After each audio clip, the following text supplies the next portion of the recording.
ஸ்ரீ மாத்திரே நமக. ஜெயகுருதத் ஜெயகுரு பரசுராம். நமஸ்காரம். நான் கரூர்ல இருந்து வல்சலா பண்ணிக்க பிரசன்ன ஜோதிடர். இன்னைக்கு நம்ம தமிழ் புத்தாண்டு 2026 தமிழ் புத்தாண்டு பலன்கள் மேச ராசிக்கு எப்படி இருக்குன்னு பார்க்க போறோங்க. இந்த தமிழ் புத்தாண்டு எப்ப பிறக்குது அப்படின்னா, அதாவது 14 நம்ம சொல்றது திருக்கணிதப்படி நம்ம சொல்றோம். 14/4/2026 காலை 9:30க்கு சதய நட்சத்திரத்துல இந்த வருடம் பிறக்குதுங்க. இந்த சித்திரை மாசம், அதாவது மேச ராசிக்கு சூரியன் வரக்கூடிய அந்த நேரம் தான் இந்த தமிழ் புத்தாண்டு பொறுத்த வரைக்கும். உங்களுடைய ராசிக்கு, மேச ராசிக்கு ரொம்ப ரொம்ப நல்ல அற்புதமான பலன்கள் தான் இருக்குது. இது குரு பயிற்சி இருக்கு, ராகு கேது பயிற்சி இருக்கு. இந்த வருடம் சனி பயிற்சி மட்டும் கிடையாது.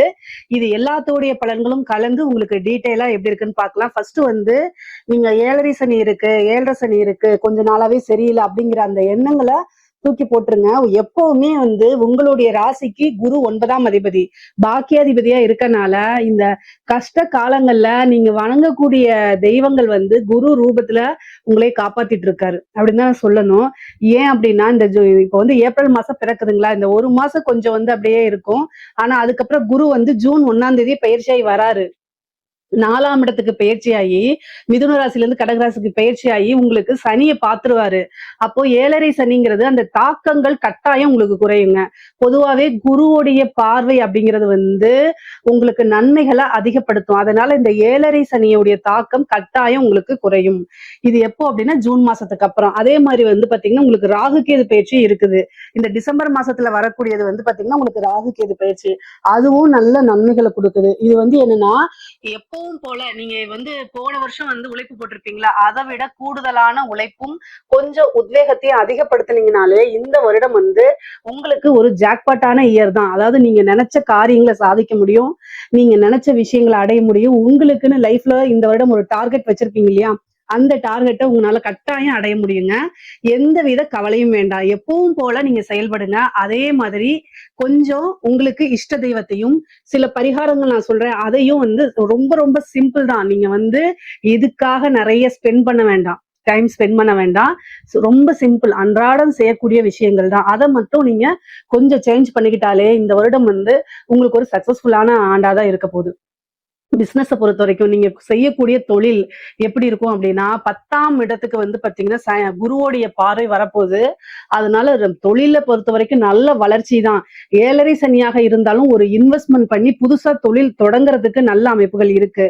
ஆனா கூடுதலா உங்களுடைய ஜாதகத்துல நீங்க உங்களுடைய தொழில் ஸ்தானம் எப்படி இருக்கு, அது மட்டும் இல்லாம உங்களுடைய இதுல தொழில் செய்யலாமா அல்லது உத்தியோகத்துக்கு போறது நல்லதா அப்படின்னு உங்களுடைய குடும்ப ஜோதிடர்கிட்ட கலந்து ஆலோசிச்சுக்கோங்க.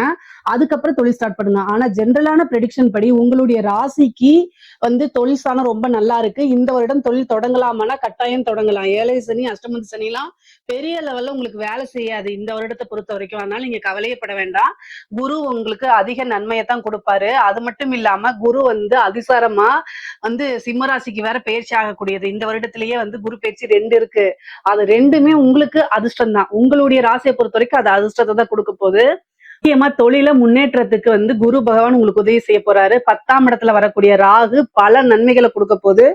அதே மாதிரி ஏற்றுமதி இறக்குமதி சார்ந்த தொழில்கள், உற்பத்தி சார்ந்த தொழில்களுக்கெல்லாம் இது நல்ல ஆண்டு. இந்த ஆண்டு பாத்தீங்கன்னா உங்களுக்கு ரொம்ப ரொம்ப நல்ல ஆண்டு. நல்ல வருமானம், தொழில் மூலியமா நல்ல வருமானம், நிரந்தரமான வருமானம், லாபங்களை ஈட்டு கொடுக்க போகுது. ஏன்னா லாபஸ்தானத்திலேயே ராகு இருக்காரு. உங்களுக்கு பாத்தீங்கன்னா இந்த வருடம் பிறக்கும் போதே ராகு 11ல இருக்காரு. அதுக்கப்புறம் டிசம்பருக்கு அப்புறம் ராகு எங்க வர்றாரு அப்படின்னா 10ஆம் இடத்துக்கு வந்துடுறாரு. அதனால நீங்க காசு பணம் சம்பாதிக்கிறதுல எந்த வித குறையும் கிடையாது. காம்ப்ரமைஸும் நீங்க பண்ணிக்கவும் வேண்டாம்.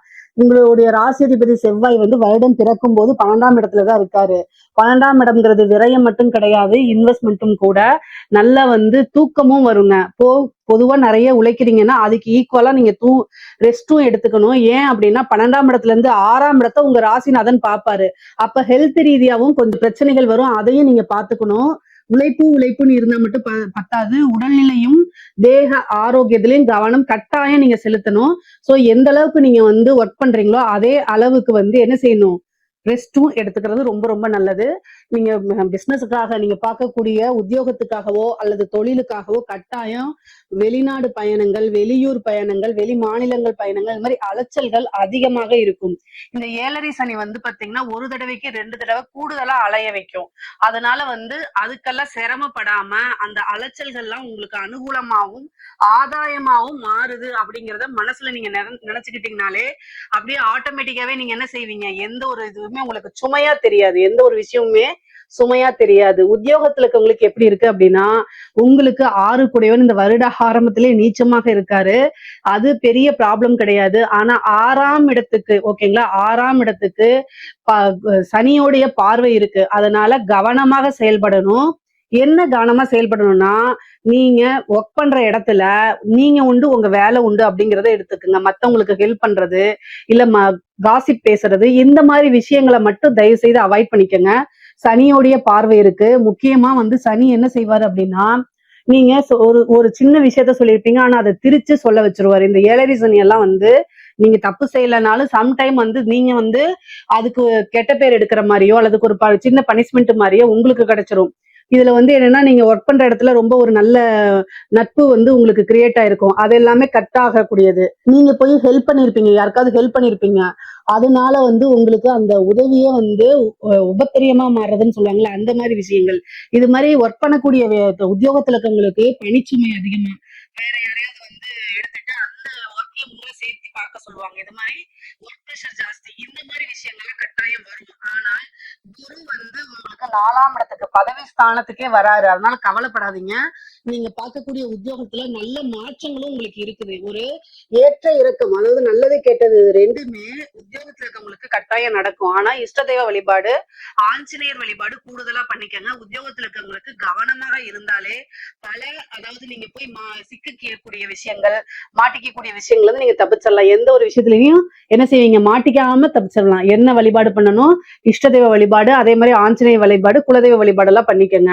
பதவி ஸ்தானத்துல குரு இருக்கிறது உங்களுக்கு நிறைய நன்மைகள் தான். திடீர்னு ஒரு ப்ரமோஷன் கிடைக்கிறதுக்கும் வாய்ப்புகள் இருக்கு. ஆனா எப்பவுமே கூடுதலா கவனமாக இருந்துருங்க. வேலை பார்க்கக்கூடியவங்க கூடுதல் கவனம் இருக்கணும். ஏன் அப்படின்னா, உங்களுக்கு வந்து பாத்தீங்கன்னா எதிரிகள் வந்து பக்கத்திலே இருப்பாங்க. ரொம்ப தூரத்துல எல்லாம் இருக்க மாட்டாங்க. அவங்களோட எதிரிகள் பக்கத்திலேயே தான் இருப்பாங்க. சரி, படிக்கக்கூடியவங்களுக்கு படிச்சு முடிச்சோன்னா கட்டாயம் வேலை கிடைச்சிரும். படிப்பு ஸ்தானத்துக்கு தான் குருவே வராரு. 4ஆம் இடம்ங்கிறது கல்வி ஸ்தானம். உயர்கல்விக்கெல்லாம் இது நல்ல வாய்ப்பு இந்த ஆண்டு. ஒரு சிலர்லாம் வந்து வெளிநாடுக்கு படிக்கிறதுக்காகவே வெளிநாடுகளுக்கு போகக்கூடிய அமைப்புகள் இருக்கு.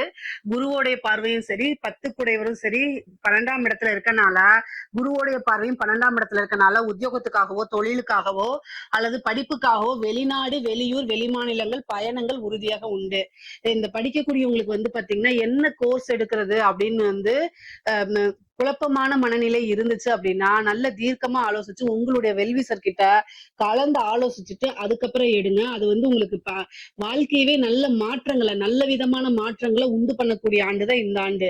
ஏன்னா கல்வி ஸ்தானத்திலேயே குரு வராரு. அதே மாதிரி வேலை தேடிட்டு இருக்கவங்களுக்கு எல்லாம் பதவி கட்டாயம் கிடைக்கும். முக்கியமா இந்த கவர்மெண்ட் சர்வீஸ் எழுதுறீங்க, சர்வீஸ் கமிஷன் எக்ஸாம்ஸ் எழுதுறது, இந்த எஸ்எஸ்சி எக்ஸாம்ஸ் எழுதுறது, பேங்க் எக்ஸாம்ஸ் எழுதுறது, டெட் எக்ஸாம்ஸ் எழுதுறது, யூபிஎஸ் இருக்கு இல்லைங்களா, அந்த எக்ஸாம்ஸ் எல்லாம் எழுதுறதெல்லாம் வந்து யூபிஎஸ்சி எக்ஸாம்ஸ் எழுதிட்டு வெயிட் பண்ணிட்டு இருக்கீங்க அப்படின்னா கட்டாயம் ஒரு நல்ல இது கிடைக்கும். ஏன் அப்படின்னா உங்களுக்கு வந்து பதவி ஸ்தானத்துக்கு ஒரு குரு வராருங்க.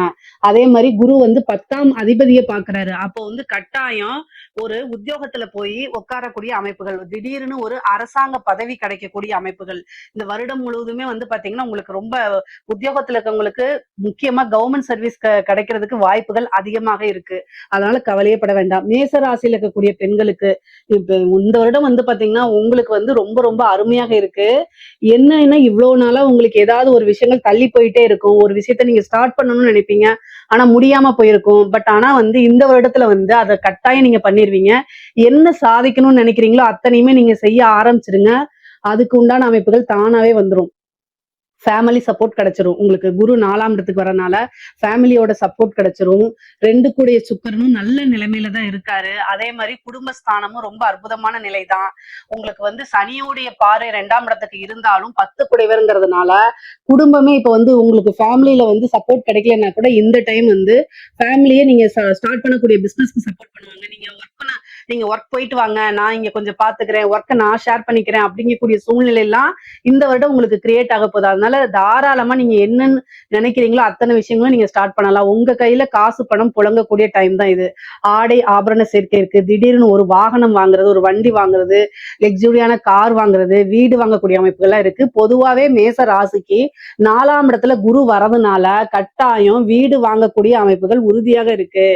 நீங்க வந்து வீடு ஒரு இடம் வாங்கி போட்டிருக்கீங்க, ஆனா வீடு கட்டவே முடியல அப்படின்னா கூட இந்த டைம்ல கட்டாயம் அதுக்கு ஒரு அமைப்பு இருக்கு. நீங்க கவலையப்படாதீங்க. உங்களுக்கு லோன் வாங்கி வீடு கட்டக்கூடிய அமைப்பு கூட இருக்குது. சனி வந்து 6ஆம் இடத்தை பாக்குறாரு. அப்போ கட்டாயம் ஒரு பிசினஸ் ஸ்டார்ட் பண்றதுக்காகவோ அல்லது வாகனங்கள் வாங்குறதுக்காகவோ ஒரு வீடு கட்டுறதுக்காகவோ இந்த மாதிரி வந்து லோன் கிடைக்கிறதுக்கு வாய்ப்புகள் அதிகமாக இருக்குது. ஆனா எதுவாக இருந்தாலும் சரி, உங்களுடைய வருமானத்துல 30%, அதாவது 100 ரூபாய் வருமானம் அப்படின்னா 30 ரூபாய் தான் நீங்க கடன் வாங்கணும். எப்பவுமே ஜாதக ரீதியாக இருந்தாலும் சரி, கோச்சாரத்துல இருந்தாலும் சரிங்க, கடன் வாங்கி ஒரு விஷயத்த செய்யும் போது அந்த கடன் வாங்கி செய்யக்கூடிய விஷயங்கள் ஓகே தான். ஆனா அது உங்க தலைக்கு மேல போயிடக்கூடாது.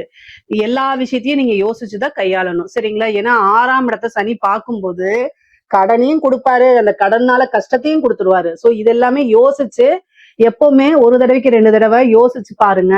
உங்களுடைய நலம் விரும்பிகள் இருப்பாங்க இல்லையா, உங்களுடைய வளர்ச்சியில மட்டுமே சந்தோஷப்படுவாங்க இல்லையா, அவங்க கிட்ட இதை பத்தி டிஸ்கஸ் பண்ணுங்க. உங்களுடைய பேரண்ட்ஸா இருக்கலாம், உங்களுடைய பார்ட்னர்ஸா இருக்கலாம், யார் வேணா இருக்கலாம், அவங்க எல்லாத்துக்கிட்டையும் நீங்க கலந்து ஆலோசிங்க.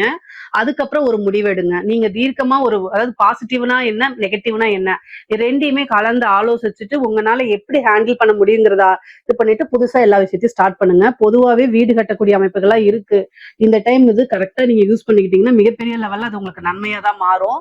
அதே மாதிரி திருமணம் சார்ந்த விஷயங்கள், உங்களுக்கு களத்திர ஸ்தானம் சொல்லக்கூடிய 7ஆம் இடத்தை குரு வந்து ஜூன் மாசம் வரைக்கும் தான் பாக்குறாரு. அதுக்கப்புறம் குருவோடைய பார்வை கிடையாது. அதே மாதிரி ராகு கேதுக்களுடைய பார்வையும் இல்ல. ராகு கேதுவும் உங்களுக்கு 7ஆம் இடத்துல வரல. சனியோடைய பார்வையும் கிடையாது. சோ களத்திர ஸ்தானத்தை பொறுத்த வரைக்கும் உங்களுக்கு எந்த கிரகங்களுடைய பாதிப்புகளும் இல்லாதனால, எந்த கிரகங்களுடைய நன்மையோ தீமையோ இல்லாதனால உங்களுடைய சுய ஜாதகத்துல 7ஆம் அதிபதியுடைய திசை அல்லது 7ஆம் அதிபதியுடைய புத்தி இந்த மாதிரி நடந்துட்டு இருக்கு அப்படின்னா தாராளமாக நீங்க பண்ணலாம். தாராளமாக மேரேஜ் பண்ணிக்கலாம். ஆனா குருபலமோ அல்லது பெருசா இந்த சனியோட ஏதோ ராகு கேது அந்த மாதிரி விஷயங்கள்லாம் இல்ல. அதனால நீங்க பண்ணிக்கலாம். ஆனா புத்திர பாக்கியம் இருக்கு. கல்யாணம் ஆகி ரொம்ப வருஷமா உங்களுக்கு குழந்தை இல்ல அல்லது கல்யாணம் இப்பதான் ஆயிருக்கு அப்படின்னாலுமே உங்களுக்கு புத்திர பாக்கியம். ஏன்னா குரு வந்து 5ஆம் இடத்துக்கு அதிசாரமாக 2 மாத காலம் வராரு. அப்ப அந்த டைம்ல வந்து புத்திர பாக்கியம் நிறைய பேத்துக்கு கொடுப்பாரு. முக்கியமா வந்து பாத்தீங்கன்னா மேச ராசியை பொறுத்த வரைக்கும் ஹெல்த் ரீதியா இருக்கக்கூடிய பிரச்சனைகளை கவனமா இருக்கணும். சனி 6ஆம் இடத்தை பாக்குறாரு. 6 கூடையவர் உங்களுக்கு பகையாவும் இருக்கனால உங்களுக்கு வருமானம் ஒரு பக்கம் வரும்போது அதுக்கு உண்டான செலவுகளும் அதிகமாக ஆகும். அதனால கவனமாக இருந்து நீங்க செயல்படுங்க. இந்த வருடம் ஆரம்பத்துல உங்களுடைய ராசிநாதன் செவ்வாயும் அதே மாதிரி சனியும் வந்து என்ன செய்யறாங்க, சேர்ந்து இருக்கிறாங்க. கூட புதனும் சேர்ந்து இருக்கனால ஒரு சிலருக்குலாம் வந்து வியாதி என்ன வியாதினே கண்டுபிடிக்க முடியாது. அந்த மாதிரி நமக்கு யாராவது செய்வன வச்சுட்டாங்களாங்கிற மைண்ட் அளவுக்கு சிந்திக்கிற அளவுக்கு போயிருங்க. அதனால ஹெல்த்ல ரொம்ப கவனமா இருங்க. வண்டி வாகனங்கள்ல போகும்போது ரொம்ப கவனமாக போங்க. இந்த ராகுவும் கேதுவும் பயிற்சி ஆனதுக்கு அப்புறம் நிறைய நல்ல மாற்றங்கள் உங்களுக்கு உறுதியாக இருக்கு. அதுக்கப்புறம் குருவும் கேதுவும் சேரக்கூடிய அமைப்புகள் இருக்கு. இந்த வருடம் வந்து குருவும் கேதுவும், குரு உச்சம் பெறக்கூடிய அமைப்பும் அதே மாதிரி கேதுவும் சேரக்கூடிய அமைப்பு இருக்கனால இந்த குரு கேது இணையும் உங்களுக்கு என்ன பண்ணும் அப்படின்னா, அதிகமா ஏதாவது ஒரு பணத்தை போய் ஒரு இடத்துல இன்வெஸ்ட் பண்றது. அப்போ ஒரு இன்வெஸ்ட்மெண்ட் பண்ணும்போது இந்த இன்வெஸ்ட்மெண்ட் நமக்கு எப்படி ரிட்டர்ன்ஸ் ஆகும், இது தேவைதானா அப்படிங்கிறதும், இன்னொருத்தவங்களுக்கு கடன் கொடுக்கும் போதோ ஒரு பணம் கொடுக்கும் போதோ ஒரு நம்பிக்கையின் பேரிலோ அல்லது டாக்குமெண்ட் வாங்கிட்டோ இந்த மாதிரி விஷயங்கள்லாம் கொடுக்கும்போது ரொம்ப கவனமா, என்ன கேட்டா கொடுக்காம இருக்கிறதா நல்லது. உங்ககிட்ட நிறைய காசு பணம் இருக்கலாம். ஆனா தேவை நம்மளுடைய உயிர் நண்பன், நம்ம சொந்தக்காரங்க, அக்கா தம்பி அண்ணன் இந்த மாதிரி நினைச்சு நீங்க கொடுத்துருவீங்க. ஆனா அது திரும்ப வராது. இந்த வருடத்துக்கு மட்டும் நான் சொல்றேன். அதுக்காக நீங்க யாருக்கும் உதவி செய்யாதீங்கன்னு நான் சொல்ல வரல. ஃபர்ஸ்ட் உங்களுடைய விஷயங்களை தான் நீங்க பிரதானமா எடுத்துக்கணும். அதுக்கப்புறம் தான் மீதி எல்லாமே. சோ இந்த குரு கேது இணைவு கொடுத்த பணம் வெளியில வராம அல்லது பணம் காசு திரும்ப ரிட்டர்ன் வராம இருக்கிறது. நீங்க ஒரு பிசினஸ் பண்ணிட்டு இருக்கலாம். ஆனா அந்த பிசினஸ்ல நீங்க வந்து ரொட்டேஷனுக்காக இப்ப வந்து நீங்க ஒரு உற்பத்தி சார்ந்த விஷயங்கள் ஏதாவது ஒரு ப்ராடக்ட கொடுக்குறீங்க. அந்த பணம் வந்து திரும்ப உங்களுக்கு ரிட்டர்ன் வரணும் இல்லையா, அது வராம போகிறது கூட வாய்ப்புகள் இருக்கு. அதனால அக்ரிமெண்ட் போடுறது இல்லைன்னா நீங்க செக் வாங்குறது இந்த மாதிரி விஷயங்களை ரொம்ப கவனமாக செயல்பட்டீங்கனாலே மேக்சிமம் பிரச்சனைகள் வராது. பணம் காசு விஷயங்கள்ல கூடுதல் இந்த வருடம் வந்து கூடுதலா கவனம் உங்களுக்கு கட்டாயம் தேவை. கலைத்துறை சார்ந்தவங்களுக்கு வந்து எப்படி இருக்கு அப்படின்னா அருமையாக இருக்குங்க. கலைத்துறை சார்ந்தவங்களுக்கு வந்து இந்த வருடம் வந்து நிறைய பெரிய லெவல்ல உங்களுக்கு விருதுகள் கிடைக்க போகுது. நிறைய ஆப்பர்ச்சுனிட்டிஸ் வந்து குமிய போகுது. 7.5 சனி அப்படின்லாம் நீங்க நினைக்காதீங்க. உங்களுடைய ஃபீல்டை பொறுத்த வரைக்கும் நீங்க எதுவாக இருந்தாலும் சரி, ஒரு ஆக்டரா இருக்கலாம் அல்லது சிங்கரா இருக்கலாம், கலை அப்படின்னு வந்துட்டாலே பாசிட்டிவோ நெகட்டிவோ நீங்க ஃப்ரேம் ஆகிறது ஃப்ரேம் ஆக போறதுதான். ஸோ அதனால எந்த ஒரு விஷயத்துக்கும் நீங்க வந்து எக்ஸிடேட் ஆகாதீங்க. ஈஸியா எல்லா விஷயத்தையும் அப்ரோச் பண்ணுங்க. அதே மாதிரி எந்த வாய்ப்பு வந்தாலும் விடாம புடிச்சுக்கோங்க. இந்த வருடத்துல நீங்க மிகப்பெரிய லெவல்ல மக்கள் கிட்ட பிரபலியமாகக்கூடிய வாய்ப்புகள் இருக்கு. அதனால அரசாங்கத்துல உயரிய விருதுகள் உங்களுக்கு கிடைக்கிறதுக்கு வாய்ப்புகள் இருக்கு. முக்கியமா வந்து காசு பணம் நல்லா சம்பாதிக்க முடியும். ஏன்னா எல்லா அமைப்புகளிலுமே வந்து கலைத்துறைக்கு ரொம்ப ரொம்ப சூப்பரா இருக்கு. இந்த மேசராசியில இருக்கவங்களுக்கு எந்த ஃபீல்டா இருந்தாலும் சரி, கலைத்துறையில இருக்கவங்களுக்கு ரொம்ப ரொம்ப அருமையாக இருக்கு.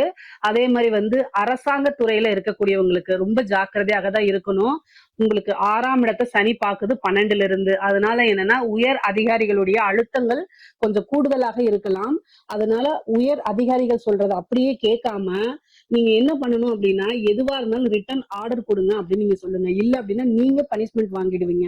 என்ன பண்ணுவாங்க அப்படின்னா நான் சொல்லவே இல்லை அப்படின்றாங்க. ஒரு பிரச்சனைன்னு வரும்போது உயர் அதிகாரிகள் வந்து வாய் வழியா சொல்றது இல்லாம என்ன செய்யுங்க அப்படின்னா ரிட்டர்ன் ஆர்டர்ல வாங்குங்க. இல்ல ரிட்டர்ன் ஆர்டர்ல கொடுக்க முடியாதுன்னு உங்களை மிரட்டுறாங்க அப்படின்னா நீங்க லீவ் போட்டோ அல்லது வேற பக்கம் டிரான்ஸ்ஃபருக்கோ நீங்க ட்ரை பண்ணுங்க.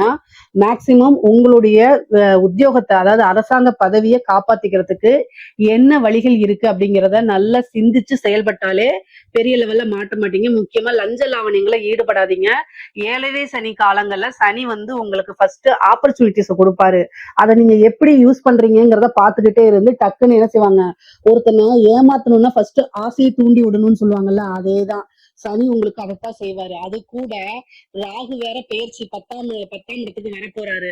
அப்ப என்ன ஆகும் அப்படின்னா நல்ல ஆசையை தூண்டி விடுவாங்க. அதுக்கப்புறம் கப்புன்னு பிடிச்சு அங்க இருந்து வெளியில தள்ளி விட்டுருவாங்க. சோ இந்த நிலைக்கு ஆளாகாம ரொம்ப ரொம்ப கவனமாக இருங்க. முக்கியமா உங்களோட ஒர்க், உங்களுடைய ஜாப் ஃபங்க்ஷன்ஸ் இதுல கரெக்டா ஹேண்டில் பண்ணிட்டீங்கன்னா மிகப்பெரிய லெவல்ல பிரச்சனைகள் வராது. அதே மாதிரி ஆஞ்சநேயர் வழிபாடு பண்ணிக்கங்க. வெத்தலை மாலை போட்டு 2 நெய் தீபம் வச்சு அவரை ஆத்மார்த்தமா வழிபாடு பண்ணும்போது 7.5 சனியுடைய பாதிப்புகள் இருக்காது. உத்தியோகத்திலையும் எந்தவித இடைஞ்சல்களும் இருக்காது. பொதுவா உங்களுக்கு எதிரிகளுடைய தொந்தரவு அதிகமாக இருக்கு. உங்களுடைய ராசிக்குடையவரை அஷ்டமாதிபதியும் இருக்காரு. சோ அதனால நீங்க ஒவ்வொரு விஷயத்த செய்யும் போதும் கூடுதலா கவனத்தோட சிந்திச்சு சிந்திச்சு செயல்படுங்க. மேச ராசிக்காரங்களுக்கு பொதுவாவே என்ன ஒரு விஷயம் அப்படின்னா எடுத்தோன்னு ஃபாஸ்டா செய்யக்கூடிய அமைப்புகள் உங்களுக்கு இருக்கு. அது வந்து சீக்கிரம் முடிக்கணும் அப்படின்ட்டு ரொம்ப சுறுசுறுப்பாவும் இருப்பீங்க. சீக்கிரமா முடிக்கணும் அடுத்தடுத்து அப்படின்னு உங்களுடைய எண்ணங்களுக்கு தகுந்த மாதிரி நீங்க ஓட ஆரம்பிப்பீங்க. எண்ணங்கள் வந்து எல்லாத்துக்குமே ஸ்பீடா தான் இருக்கும். அதுக்கு ஈக்குவலா போகக்கூடியவங்க தான் வந்து வந்து மேசராசிக்காரங்க. சோ அதனால ஒவ்வொரு விஷயத்தையும் பொறுமையா ஹேண்டில் பண்ணுங்க. அதாவது ஸ்பீடா போகணும்னு அவசியம் இல்லை. பொறுமையாவே போங்க. முயலும் ஜெயிக்கும், ஆமையும் ஜெயிக்கும், முயலாமை ஜெயிக்காது அப்படிங்கிற மாதிரி எந்த ஒரு விஷயத்தையும் நம்மளால பண்ண முடியும் அப்படின்னு யோசிச்சு பொறுமையா இதுக்கு என்ன வழி அப்படிங்கக்கூடிய ஒரு விஷயத்த சிந்திச்சு செயல்பட்டாலே எந்த இடத்துலயுமே உங்களுக்கு ஃபெயிலியர் அப்படின்னு வராது. அரசியல் துறை சம்பந்தப்பட்டவங்களுக்கு அரசியல் எதிர்காலம் உங்களுக்கு எப்படி இருக்கு அப்படின்னா 7.5 சனியில பாதிப்புகள் இருக்கனால கட்டாயம் பிரச்சனைகள் இருக்கு. உங்களுக்கு அரசியல்வாதிகளாக இருந்தீங்க அப்படின்னா நீங்க இந்த வருடம் வந்து உங்களுக்கு மிகப்பெரிய லெவல் எல்லாம் கிடைக்காது. எதுவுமே கிடைக்காது. முக்கியமா கட்சி தலைமையிடம் வந்து உங்களுக்கு பெருசா சப்போர்ட் பண்ணாது. மக்கள் கிட்ட பெரிய ஜனவசியம் அப்படிங்கக்கூடிய ஒரு விஷயம் வராது உங்களுக்கு. நீங்க முன்னால செஞ்ச தவறுக்கெல்லாம் வந்து ஒரு ட்ரோல் போடுவாங்க. இல்ல ஏதாவது ஒரு கேஸ் போடுவாங்க. கோர்ட்டு கேஸ்ன்னு அலையிற மாதிரி இருக்கும்.